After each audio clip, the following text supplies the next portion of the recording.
Awesome.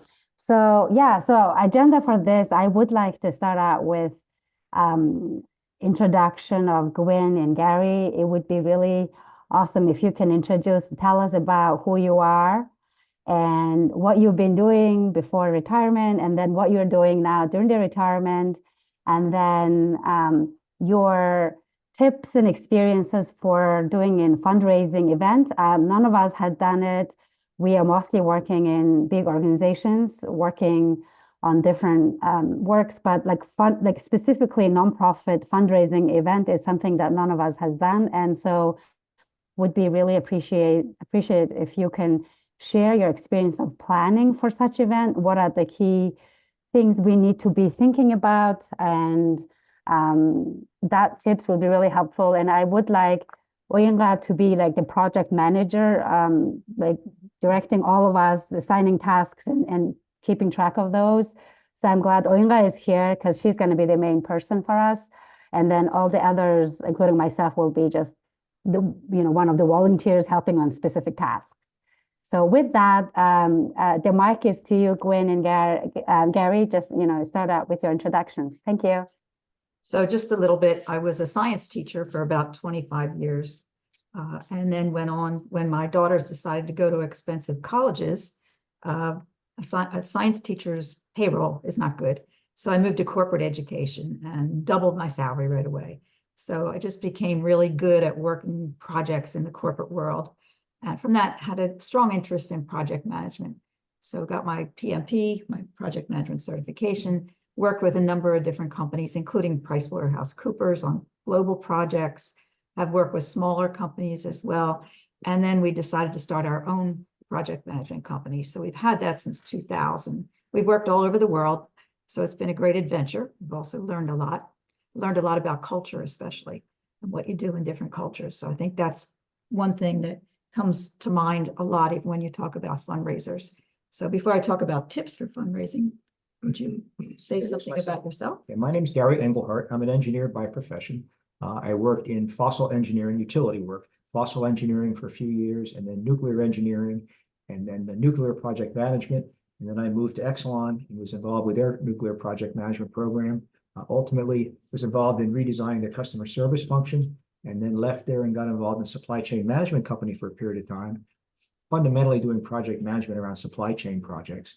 And then eventually, Gwen and I started the Pegasus organization, which is a project management consultancy, and we do work for multiple companies in the US and around the world in the areas of energy and manufacturing and some charitable things as well. So we are semi-retired. We thought we were going to retire at 65, but it's now 10 years later and we're still working part-time.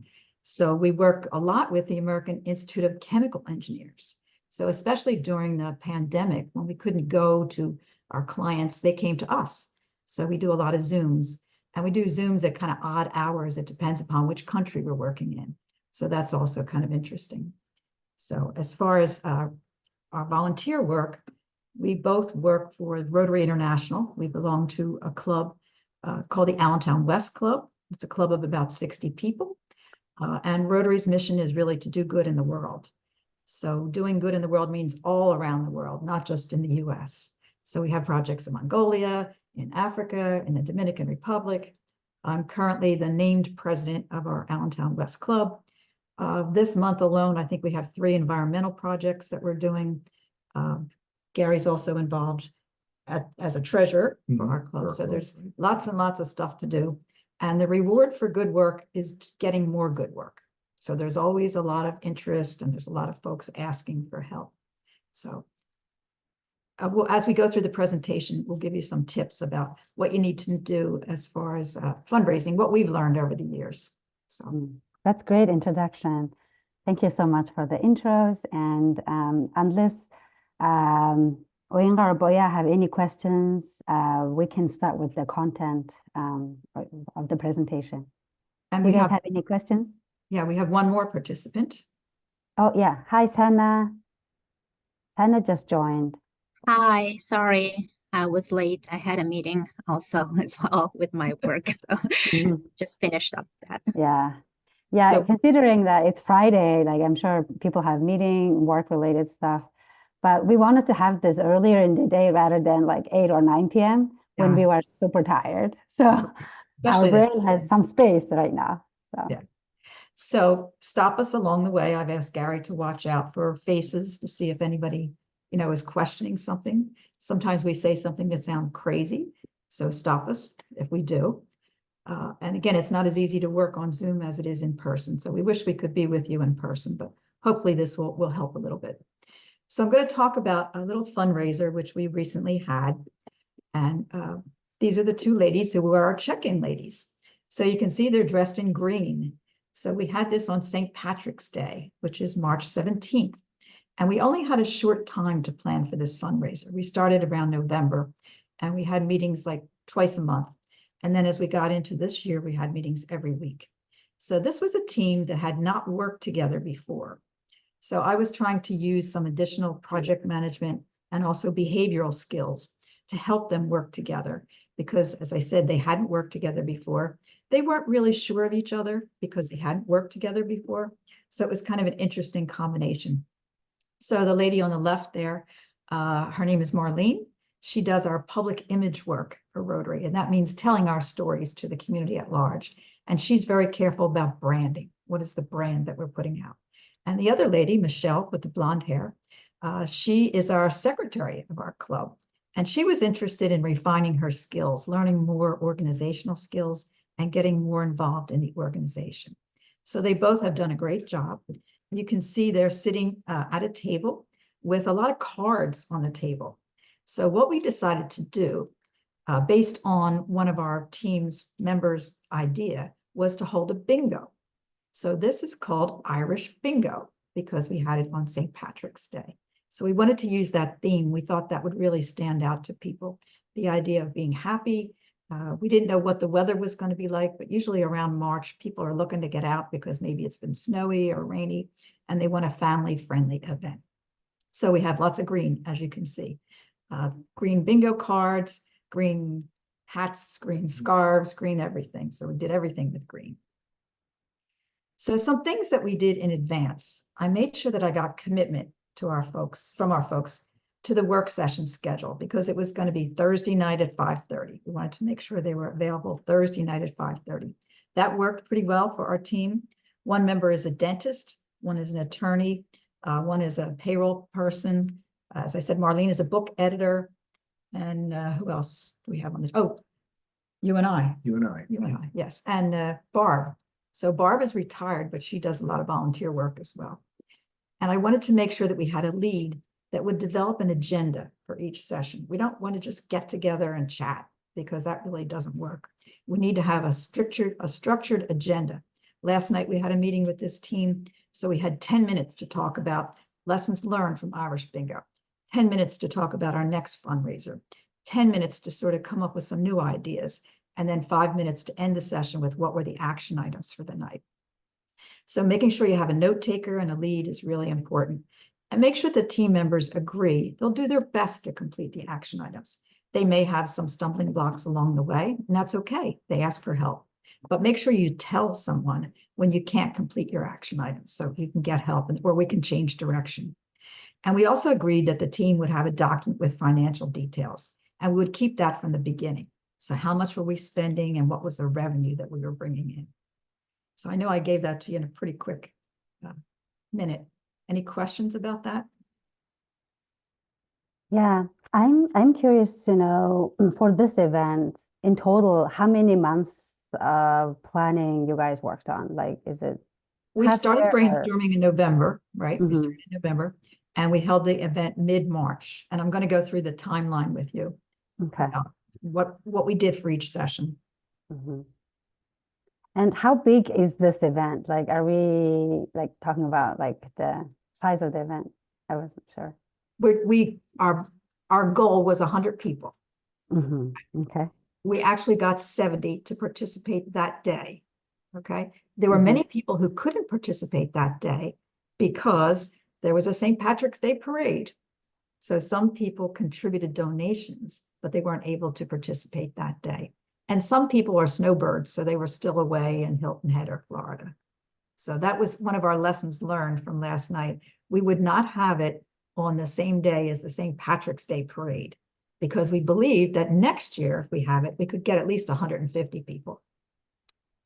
So that was a good lessons learned. Mhm. So at our first work session, we figured out, what is it that we want to do? We want to have a family-friendly fundraising event in early spring. The fundraising season is usually September, October, and then May and June. So those are 2 times that we wanted to try to stay away from if we could. Again, with Rotary International, there are lots and lots of Rotary fundraising events. We didn't want to collide with anybody else's event. So April is full of Rotary fundraising events. So that's why, again, we looked at March. We developed some goals. So we said, what's our budget? We'd really like to make about $10,000 on this event. And we thought, okay, with 100 attendees, we could probably do that. And then what would our net proceeds be as a result of that? So we didn't want to spend a lot of money. We wanted to figure out where we could be frugal and where we could get some grants and other things so they would defer the expenses. So we brainstormed the type of event. And the gentleman, you see 2 gentlemen there on my slide, we're actually in the bingo hall. The gentleman, the younger gentleman with the green, that's Chris, and he's an engineer as well. He remembered going to this bingo hall with his daughter and playing bingo and how much fun it was. So it was pretty close to where our Rotary Club meets. So we thought, wow, a real bingo hall. I mean, that would be a pretty neat thing to have for our bingo. So Chris went and investigated what would it cost to have this bingo hall. And based on his earlier experience with playing bingo and how much fun it was. And he had a twist. So the twist was, you know, in bingo, the caller, who was the guy with the white hair there, he was our caller.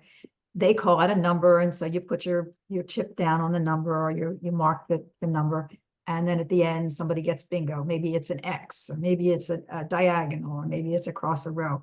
This bingo is called Irish bingo.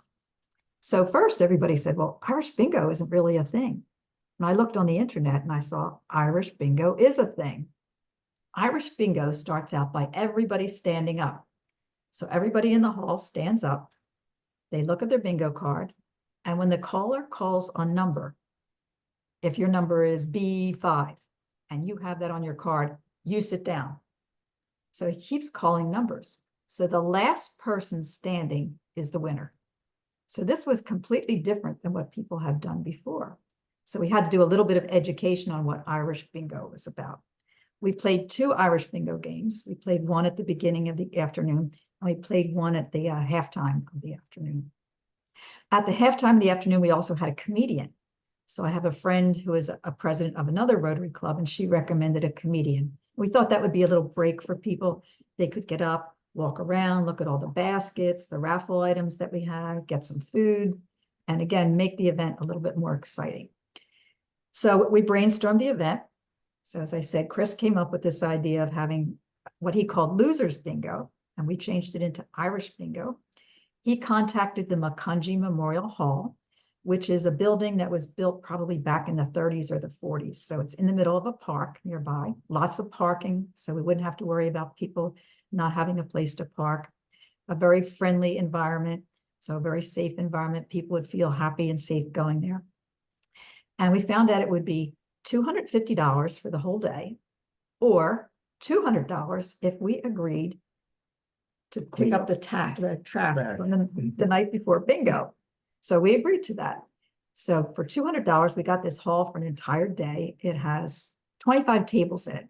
It has lighting. It has this big bingo board, which also has televisions where you can see your bingo number. So it had everything that we wanted. The parking, as I said, and in a good area. And the caller, who is the gentleman who calls there on Saturday nights, he's the bingo caller, we could have him for $50. So we thought, why not get an experienced caller? And we have a real bingo hall that we can use. So for $250, we had our location and we had our caller.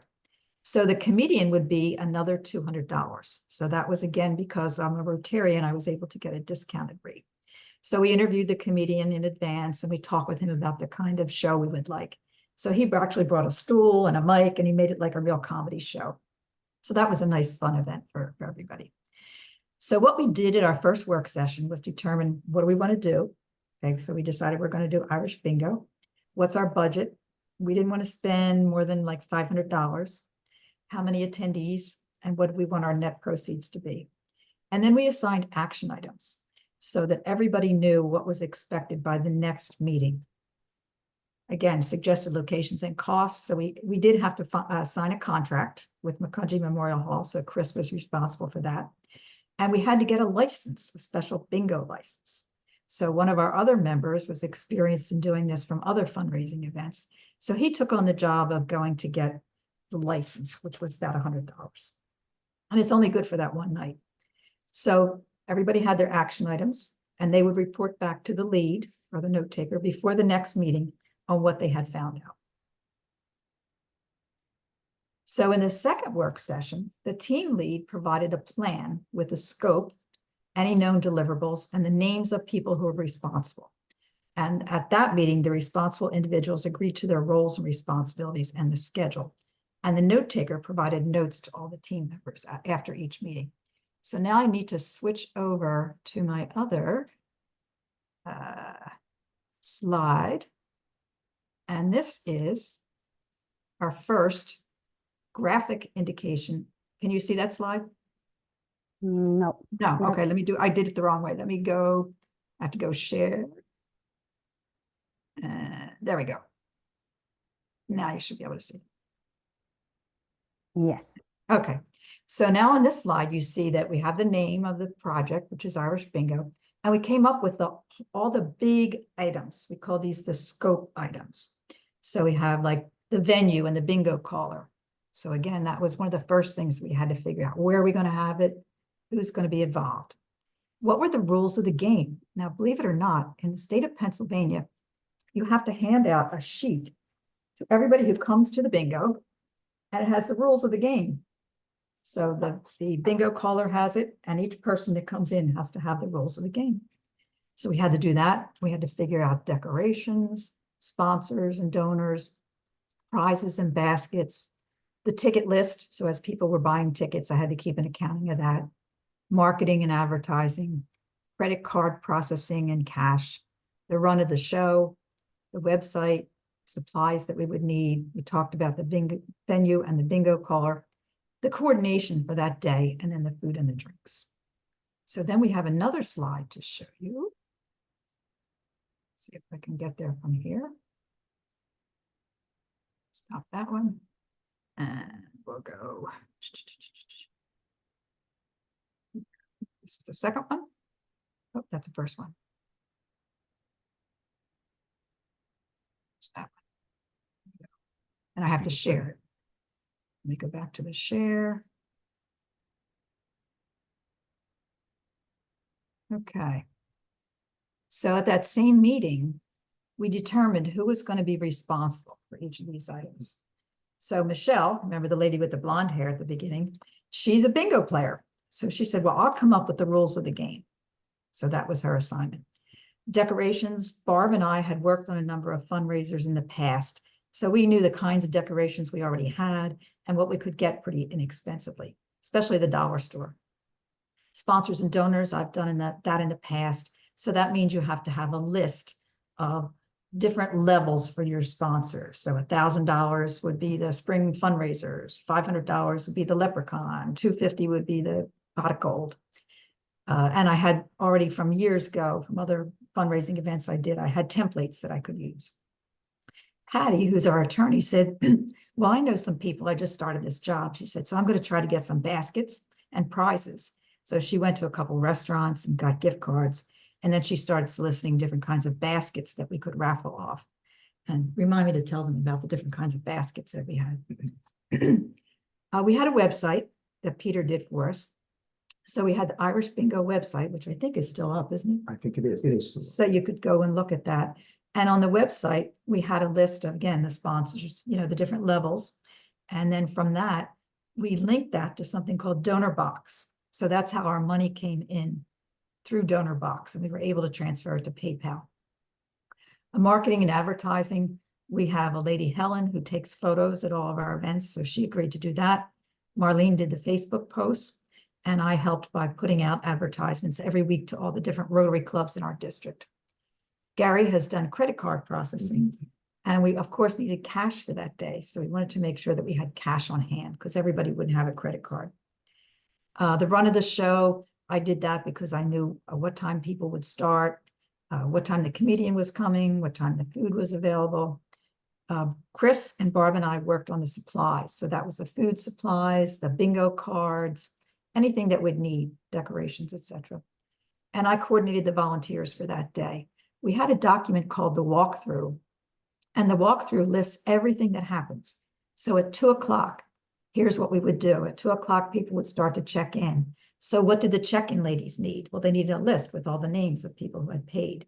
They needed the bingo cards. They needed the dabbers. They needed all the things that you need. So for the entire event, we had this walkthrough sheet, and I can share that with you at some time. It tells you everything that you would need and assigns volunteers to it as well. And then the food and drinks. So my friend Barb said she would take care of the food and the drinks. She's done that before many times, and her husband Jeff would help. So now by the second meeting, we knew what we were going to do. We had the big chunks of scope laid out, and we had the responsible individuals. So questions before I go into more detail? I have a question about the prizes and baskets. Is this something that the money would need to come from the budget, or this person, Patty, just paid it for herself, or how did that work? We had donations. So I had a number of Oh, okay. flyers where I asked people, would you provide a basket of things that pet lovers would like? Would you provide a basket of things that somebody wanted to go to a spa would like? So we had 26 baskets. So we had a variety of different baskets, a couple of wine baskets. I did a cozy basket, which had candles and blankets and things like that in it. We had a pet lovers basket. We had an Italian dinner basket. So we had 26 different baskets, and we got them from different individuals. So no money came out of the budget for that. Okay, so is it like different stores are donating, Stores. or individuals, or? Stores, Yeah, individuals. I Okay. went to other Rotary clubs and asked Mhm. presidents of other Rotary clubs for a basket. So the Mhm. Allentown Club provided a basket of wine. And for another fundraiser we have next week, we're doing the same thing. So you Okay, go to individuals, but give them some ideas about what you're looking for. The right. basket should be worth about $100. Mhm. Okay, or the Okay. basket should be worth about $70. And on the side table, which you'll see in a minute, we had all the baskets laid out along the side wall so people could go and look at them. And I had acrylics posted in front of them. You know, there's acrylic stands. And on the sign, it said basket number 1. And then it described the basket, who donated the basket, and what was the value of the basket. So there's 2 ways you can get money from that. You can either do a silent auction or you can do a raffle. For this particular event, we chose a raffle. So each person that came to the event got one raffle ticket. They could put what in front of each basket, you had a little cup. So you would put your ticket in that little cup if you wanted to gamble on that basket, I'll say. Then as we went through the baskets, we'd pick the little cups up, mix everything up and pull one of the tickets out. And whoever ticket you pulled out, that's the individual that got the basket. So some people, and we sold additional tickets. Mhm. They were $10 each or 3 for $20, the raffle tickets. So some people that really, really wanted the chocolate basket, they might have bought 6 or 8 tickets and put all of them in that one basket. Other people put 2 here, 2 there, 2 here, 2 there, whatever. Yeah. Mhm. But the people got to, again, I'll use the word gamble, kind of gamble on the basket they were most interested in. And again, they could buy a lot of tickets or a few tickets, and they could spread them out over all the baskets, or just 1 or 2 baskets they're really excited about. But that was a separate stream of money into us in addition to the price of the actual tickets. Yeah, okay. Yeah. That's really interesting and really helpful. Can you talk to us a bit about the sponsors and donors? Like, like what are those? Like, yeah. Let me tell you a little bit more about the baskets too. So that it looked like it was very above board. We had Norm, the bingo caller, choose the raffle tickets. So it was none of us that chose the raffle tickets. Also, we chanced off 3 of the baskets at halftime because we wanted people to go buy more tickets. So those 3 were eliminated, okay? So if your basket, you put all your tickets in, or if you put a lot of tickets in baskets and you didn't get any by halftime, well, there's still some baskets left. So you can buy some more tickets and put some tickets on the remaining basket. And that drew people out. They bought additional tickets at the halftime. So you could stagger the amount of tickets. And Marlene and Michelle were taking money all the time. That's why I said it was important to bring money, not just checks and not just credit cards. Right, we wanted people to use cash. We wanted people to use cash, just makes it a lot easier. Mm. And prizes, I went to a place called Dollar Days, which is a great place to buy stuff. I buy stuff for our science program there as well. They have some good deals on different things you can buy, and they had a great deal on green necklaces, green baseball caps, green everything. They had all kind of Irish stuff. So that's what we used for prizes. So each person who won a bingo game got their choice of it, an Irish scarf or an Irish baseball cap or an Irish necklace, plus a gift card to a local restaurant. So obviously the local restaurants had to donate the card. So we had to have a mass of people, not just our team, but other people going out and requesting gift cards. And a gift card's a good deal for the restaurants, because we might go to a restaurant and say, gee, would you donate a $50 gift card for your restaurant? And this is, tell them about your cause. So obviously it needs to be something that they have some interest in. But for the restaurant themselves, when they give you a $50 gift card, you go there, 2 people, 3 people, and you have a meal, your bill's a whole lot more than $50. So, they get an opportunity to attract a new customer that they may make into a permanent customer. Plus, it's not like you're giving so much money out of your pocket, it's a net loss. They're going to make less on that meal than they would otherwise, but they're not going to actually lose any money on the meal, so to speak. So it's usually easier to get gift cards from restaurants than say going to individuals and say, geez, give me some money for X or for Y. Because in their case, again, it attracts a new customer to their restaurant, and it's also something that does not really cost them net money out of their pocket. So. And we had gift cards from Subway, all different kinds of places. We had one really expensive gift card from a local restaurant. So that gift card went to one of the Irish bingo winners because we gave them a little bit better prize than the regular game winners. So there's lots of ways to go to local businesses and just ask for something in kind. In kind, yeah. Kind. As opposed to cash. Right. Yeah. Cash is a no-no, but they'll give you something in kind because it advertises their restaurant. And to the degree we try to make the pitch, look, these are the people that are coming to this event. They're Rotarians. These are people who have money. They go out to eat. It's not somebody who is just kind of scraping by and they're never going to come to the restaurant. These are people that do this kind of thing. So you're going to actually be talking to a potential customer, enticing a potential customer. So this is a customer base. We didn't say it quite this way, but the point is, this is a customer base you should be interested in or are interested in. And here's a way you can kind of get your foot in the door with them at not too much cost for you. Yeah, we got one from Bonefish for $100. Yeah. So you'd be surprised what different restaurants will give you, again, because they're trying to advertise their restaurant. Yeah. So I guess local businesses are then mostly constitute the sponsors and donors here, right? The sponsors and donors now, sponsors, again, we had different levels of sponsorship. So for example, there's one gentleman in our Rotary Club who is the vice president of a manufacturing company. So his company was a sponsor. They were a $500 sponsor. So any businesses that you can attract, that's a good thing too, because they get their name out there. We put their sponsorship logos on our website, on our Irish Bingo website. So again, that's a way to attract people because you're going to advertise about their business. So try to go to businesses as much as you can for sponsorships, but also there are individuals in your club or your area who may want to also be a part of the event. And so they may sponsor something too. And it's, you have more leverage. Let's say I want to go to the Pennsylvania Power and Light Company. Well, I walk in there cold, I don't work there. That's a much harder sell than if, say, somebody who already works in the company, who's maybe in our Rotary Club, goes to the company and says, hey, will you put in some money for this particular event? I'm a member of this Rotary Club, blah, blah, blah. So you need somebody who's already working in that company to appeal for the money. It's a much stronger position to be in if you're going to ask for money. The other thing to remember, if you're going to ask for money from corporations, by October, November timeframe, corporations have programmed their charitable giving for the upcoming year. So by the time the year starts, the money's already spent. So if you're going to go to a company and you're going to ask them for, a big corporation, and you're going to ask them for money, you want to do it before October, November, or in that time frame of the upcoming year, because as I say, their budgets are set before the end of the year, as you know, and that includes their charitable contributions. So there's one more little document like this I want to show you. Let me get out of this one. Just close this tab. And here it is. See if I can, we'll have to share it. Let me go over here.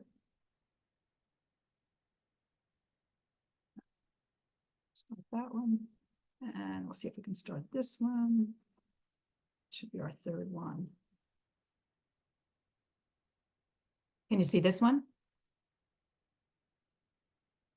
Yeah, sure. Not yet again. Let me try that. Share screen. Let me try this one. There we go. How about now? Can you see that one? Starting, yeah, now I can see it. Okay. So this gives you a little bit more detail on what we had to do for each of those big scope levels. So remember now, at the first meeting, we figured out what we want to do. At the second meeting, we came back and we had our scope together. So now this is probably at least the third meeting by the time you get all this together. So we knew the rules of the game. So that was the sheet I showed you that Michelle had to come up with. What were the rules of the bingo game? Barb and I brainstormed a little bit about decorations. So this was between meetings. We talked about, well, what could we get? What do we have that we can use? So we had balloons and all kinds of green stuff that we put out. We had some signs inside. So we have a variety of posters that show what our dollars are for our humanitarian projects, how our dollars are used for different humanitarian projects. So anything that you have to show where the money's going. And we have signs that we plant outside whenever there's a Rotary event. It says Rotary event here today. So people knew that they were coming to the right place.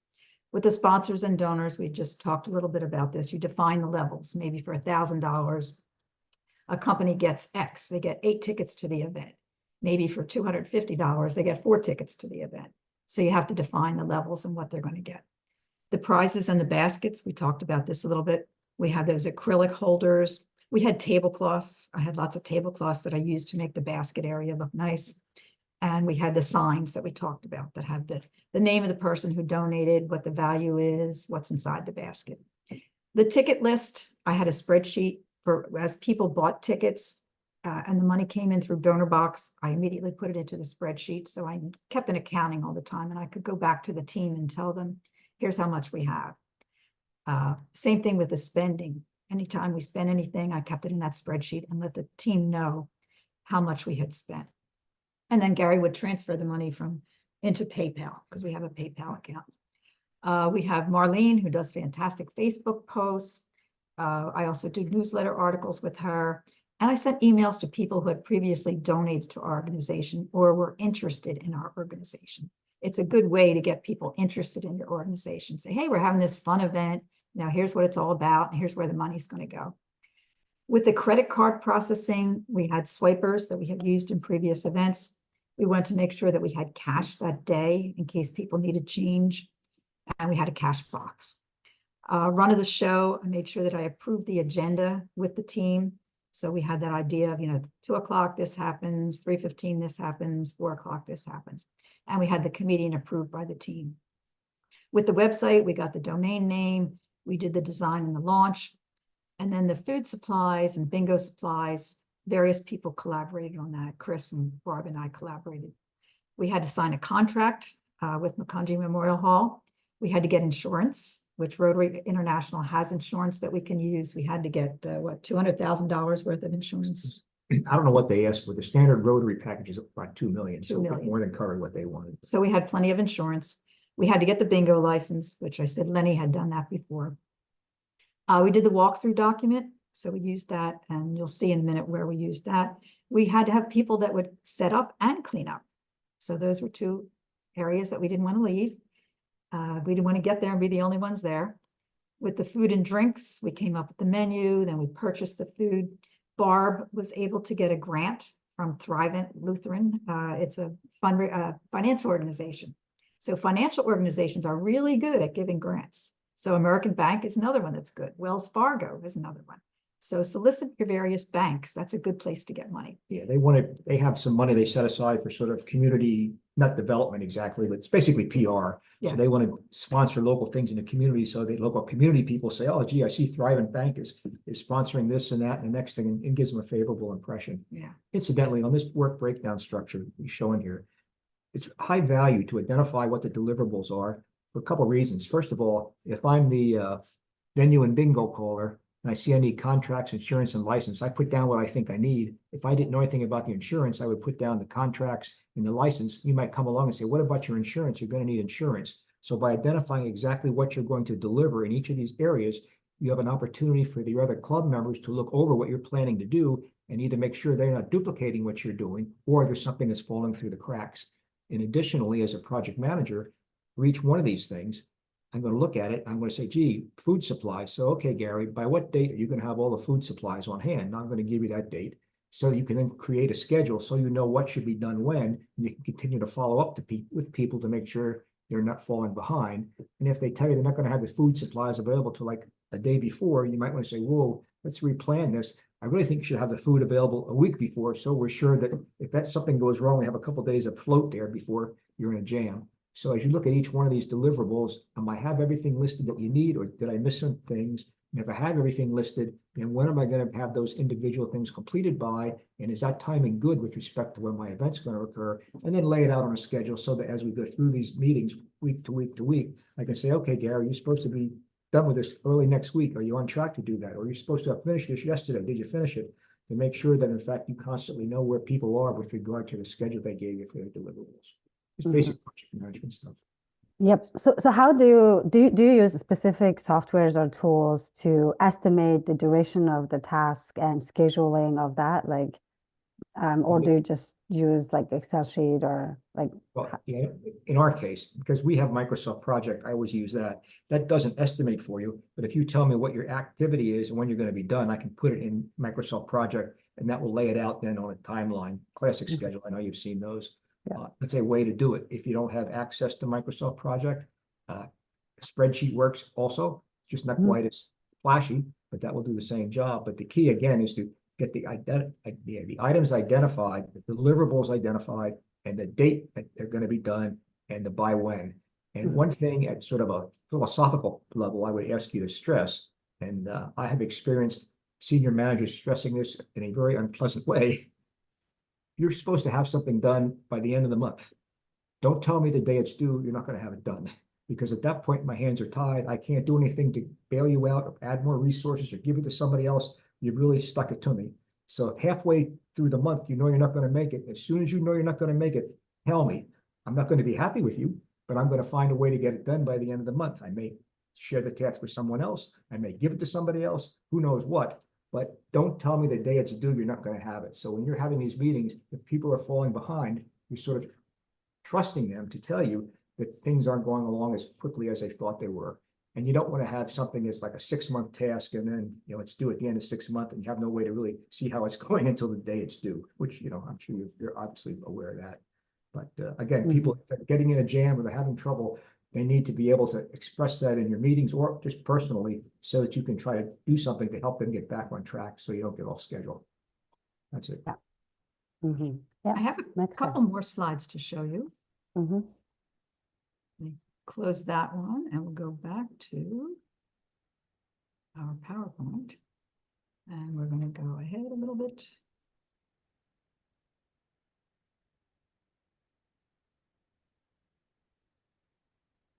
Okay, let me see if I can make this a little bit bigger. Oops. It's pretty big. Yeah, it's the wrong one though. Okay, so we had our first and our work session. So now you have additional meetings after that. So what do you do in the additional meetings? You figured out what you want to do. And hopefully people have taken on responsibilities for different things. So you're going to start each meeting with a prepared agenda. Now, I suggest that you always have the agenda in advance, at least 24 hours in advance, so that people know when they come to the meeting what you're going to be talking about. And try to put times on it too. It's often, I see teams that spend a lot of time brainstorming in a meeting when they should be statusing, and they really don't come to any good conclusions by the end of the brainstorming. You want to make sure you status your deliverables all the time. You want to make corrections to the schedule as soon as you know there's a correction, as Gary just said, and also to the financial spreadsheet. Keep that up. I know it's a pain in the neck, but keep it up as much as you can so that you don't have a big surprise at the end. And then the note taker always follows up after each meeting with notes. So again, I can show you some samples of ways that we do things. Try to keep it clean, just bulletized, not a lot of text or verbiage, but really make it clean. Nobody wants to read a long paragraph. They just want to know, what are they supposed to do? And I always put the action items in red. So when I do the notes from the meeting, I'll say this happened, this happened, this happened, but then here's the action item. So keep that in red so people understand what that means. Okay, so 2 weeks before the event and 1 week before the event, we're still statusing the deliverables. And 2 weeks before, we look at the walkthrough document. That's the one that says at 2 o'clock, here's what happens. At 2:15, this happens. That document also has a list beside each item that says, here's the supplies that we need, and here's the volunteer who's going to be working that event. So you have to have the name of the event, 2 o'clock, check-in. So what do Marlene and Michelle need? They need a check-in list. They need cash. They need the bingo pads. They need the daubers. Make sure you have everything in advance, and you know that in advance, so that the night before the event, you're not calling Amazon frantically to get 100 daubers. Finalize your volunteers, update your financial spreadsheets. Now you can see, here's my granddaughter. She's in front of one of the baskets. So we had 26 baskets along the wall there with a little cup in front of it where you put your raffle ticket. And you can see some decorations there as well. And everybody's dressed in green. This top picture, we have this big, huge blow up that we can use either inside or outside that talks about Rotary. Again, everybody's dressed in green. I think it's, if you can get some kind of a theme, that makes people kind of joyful about the event. Down the lower corner there, you see Barb with the food. She has everything all decorated. We have a high school Rotary Club. So we had the high school Rotary Club help us. We made the cookies in advance, but we had them decorate the cookies. So we packaged those cookies up so you can see them in the middle slide there. And as I said, Barb is really good at getting grants. So she got a $250 grant from Thrivent, and that took care of most of our expenses. It only cost us about $62 for food. Wow. So good. So by the end of the event, we had $7,000, and I'm still waiting for some money to come in. So not the 9,000 or 10,000 that we had hoped for, but certainly a great start. And something that we could do again next year, because now we have the template in place. Yes. And the website and everything else. And the website, yeah, you can still go look at the website to get ideas. And now we started last night on another fundraising event that we're having in May, and it's called a chili cook-off. So we're having a chili cook-off in a local park. And again, I was able to get a park where there's a nice pavilion for only $200. So try not to go to hotels for, I'll tell you what I found out with hotels in the past. There's a lot of taxes and service fees associated with that. So you want to be really careful about that. It's usually about 23% charge. So that's pretty high. Right. Mm-hmm. So I know we sort of zoomed through that pretty quickly. Not to use the pun, but. Yeah. Yeah. I know we have 8 minutes left before the wrap up. Uyinga, Sana, and Boya, do you guys have any questions at this point? Looks like there's something in the chat. Oh, okay. We're good. No questions. Okay. Yeah. Sorry, Uyinga, I think you were about to ask something.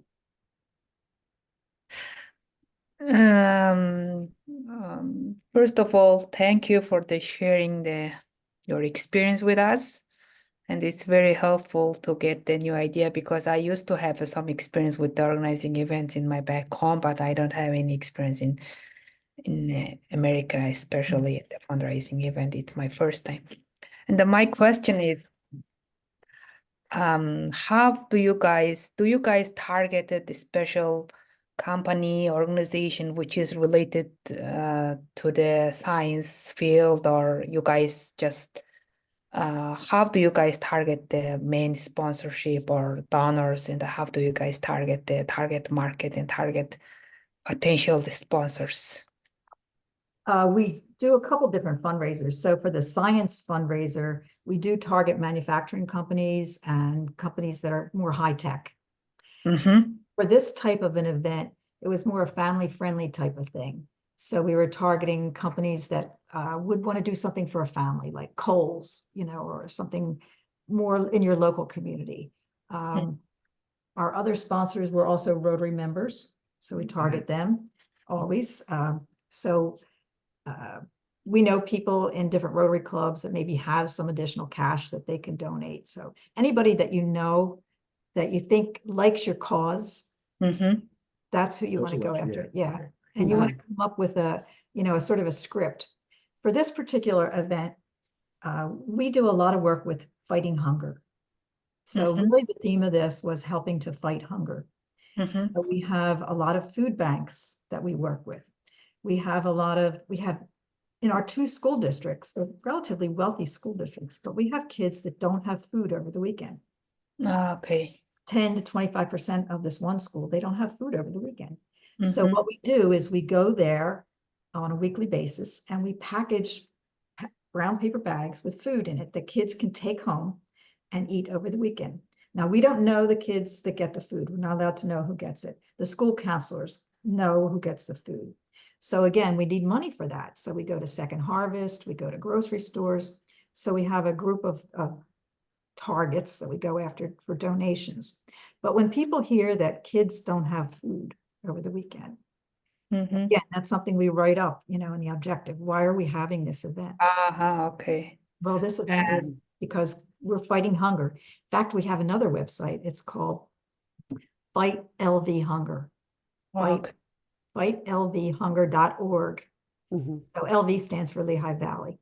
Okay. So that really helps too. If you have any Yeah. kind of, in your case, an educational type of thing, you want to target groups Mhm. that Mhm. would be sponsoring education. Mhm. What about the ticket sale? Like, I think 70 people is still a lot of people. How were you able to sell those tickets? Well, first we had a little sale before Christmas. So it cost $65 if you want to buy one ticket. And it would be 120 for two tickets. Okay, you get a bargain. And before Christmas, we said, oh, do you know somebody who might want to have a Christmas gift and you don't know what to buy for them? So we discounted the tickets to $100. So during the month of December, we sold tickets 2 for $100. So quite a few people bought tickets at that. Encouraging them, not either for yourself to save money, or again, if you want to use them as a Christmas present, Christmas gift, you give them people tickets to this event, to that event. And other these people were mostly like Rotary members or people, how did Rotary they? members plus Their friends. their friends. We partner with Engineers Without Borders Lehigh Valley Professionals. So both Gary and I have been a part of that organization, and some of their members are part of Rotary. So we said, look, we've been getting grants for you for years for your different projects in Africa and Dominican Republic. You need to help us now.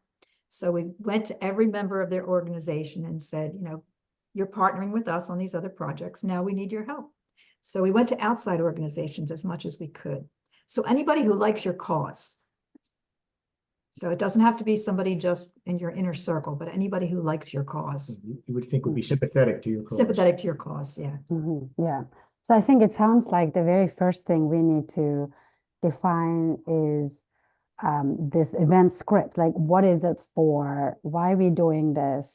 And then from there, we could define who could be relevant businesses and sponsors and donors who might be interested in supporting us. And also from there, we can figure out what kind of audience we can target to sell the tickets. Right. So yeah. So try to think wide. And the funny part of this is we had a young woman who's the president of our local Engineers Without Borders chapter. And when she heard about it, she said, oh, my mom loves bingo. So she and her best friend and their moms came, and they brought 2 other friends. So there were 6 or 8 of them at the one table, and they were winning the bingo games like crazy. Like they went home with their cars filled with stuff. This was the baskets. Baskets and the games. So then, we're helping them load the stuff in their car at the end. And so they're asking us, when's the next one? When can we come again? So generate enthusiasm, just not among your inner circle, but with other people as well. And I think that leap to what's the venue, where you're going to have it.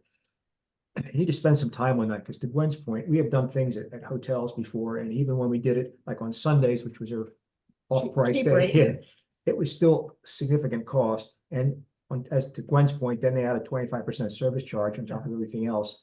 So if you can find a place that is not a hotel that is willing to share, use the venues, a lower cost kind of thing, that can make a big difference in your net profit. Yeah, I think so. Yeah, we talked about with I think our friend here, Boya, actually talked to the Embassy of Mongolia, which is in Georgetown in downtown DC, and the embassy said, yes, come and use our venue. So they have that would be a fabulous venue. Yes, so the embassy So they are doing it for free, and they also have cooks and food makers there who can help us make Yeah. Mongolian food or some, Yeah, delicacies, or dessert kind of thing. Yeah. Really, like, we're not thinking about any fancy dinner, but just like no, picnic no. and No, stuff. no, That's what we had snacks. We had popcorn, cookies, cupcakes, sliders, potato chips, That's it, green yeah. lemonade, coffee. Mhm. You know, we Yeah, made it fun, make it yeah, fun. yeah, fun and light, right? Not super heavy. Yeah. you need to So venue decide is one thing. if you're making this for adults only or adults and kids. Now, in our case, it was the middle of the afternoon, it was bingo. So we said, well, this is something kids can come to. So you can have, kids 12, 14, whatever, come there. So we had lower price tickets for the kids, and we had things there like a comedian and some of the other things that would be attractive to the kids. So it depends upon what your audience is you're shooting for. If you're not going to have kids, you don't want to have things for kids and vice versa. So Mhm. Mhm. Yeah, let me stop the recording.